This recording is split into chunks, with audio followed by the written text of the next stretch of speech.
Hello guys, this is tutorial stream, and in this video you will learn how you can mark notes as complete in your calendar on Workflowy. So let us begin.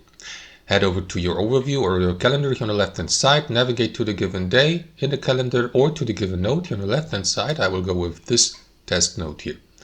So there are two ways how you can do this, guys. You either press the shortcut Control Enter, or what you want to do is click into these three dots here to the left, and then you will see this option, complete. And as you can see, guys, the note has been there has been added a strike through here to the left, so the note has been marked as complete.